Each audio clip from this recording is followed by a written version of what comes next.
चलो देखो ध्यान से तो अपने यहाँ देखिए क्वेश्चन है find the lettered angles in each case, मतलब आपको x और z है ना, ये z है यहाँ पर y है, y है कि z है, y है, ये आपको x और y बताना है। इसका मतलब हुआ कि आपको x की वैल्यू बताना है ना, और y का वैल्यू बताना है। ठीक है, सबसे पहले चलेंगे, यहाँ पर भी कुछ नाम दिया हुआ है क्या, ये d दिया हुआ। चलिए सबसे पहले आपको बता देते हैं कि ऑनलाइन ए बी डी पर चलते हैं, ऑन ए बी डी पर चलते हैं तो ये दोनों को ऐड करने पर 180 डिग्री आता है। तो यहाँ पर लिखेंगे on line A B D. इस लाइन की अगर बात करते हैं तो यहाँ के एंगल बात करते हैं, इसका नाम है C B A angle, C B A ना, सी बी ए प्लस ये वाला बात करते हैं C B D, C B D, ये दोनों मिलकर कितना होगा 180 डिग्री होगा, है ना। अब देखिए यहाँ पर देखिए ये दोनों 180 डिग्री होगा, इसका वैल्यू यहाँ पर y दिया हुआ है ना, और ये वाला कितना है 120 डिग्री है ना, 180 डिग्री। अगर आपको यहाँ पर रीजन लिखना है तो लिख दीजिएगा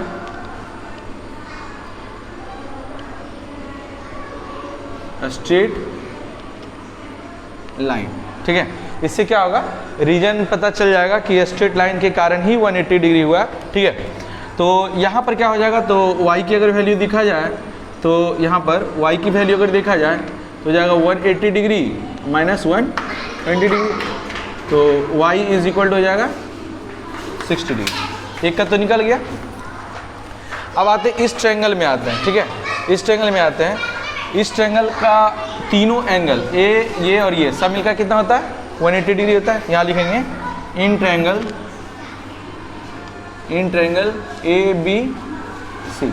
ठीक है, इस ट्रायंगल की बात करते हैं, यहाँ पर आते हैं, इसका नाम है यहाँ पर इस एंगल की बात करते हैं तो यहाँ पर लिख देते हैं angle A plus angle B plus angle C के स्थान पर सी मत लिखना क्योंकि दोनों तरफ एंगल है।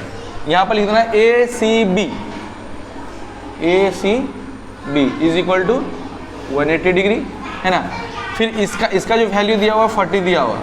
ठीक है, बी का जो वैल्यू है 60 दिया हुआ, इसका नहीं पता, ए सी बी बराबर 180 डिग्री, ये दोनों मिलकर जुटेगा तो हो जाएगा 100। तो यहाँ लिखेंगे A C B is equal to 180 और माइनस 100।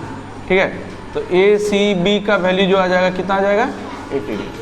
ये आगे अंदर वाला का, इसका जरूरत नहीं था लेकिन निकालना पड़ा। रीजन क्या है कि ये एंगल तभी निकलेगा यहाँ का वैल्यू पता होगा। ठीक है, अब उसी तरह ये दोनों को ऐड करेंगे तो 180 होगा, है ना, स्ट्रेट लाइन पर, है ना।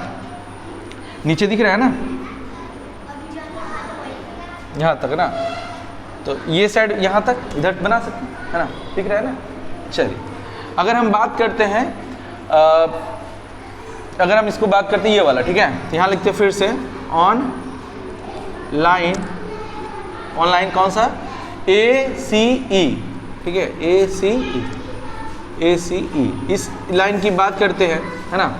इस लाइन की अगर बात करते हैं तो यहाँ पर भी क्या होगा, यहाँ पर लिख सकते हैं एंगल ये A C B, angle A C B plus ये बाहर का angle B C E is equal to 180 degree.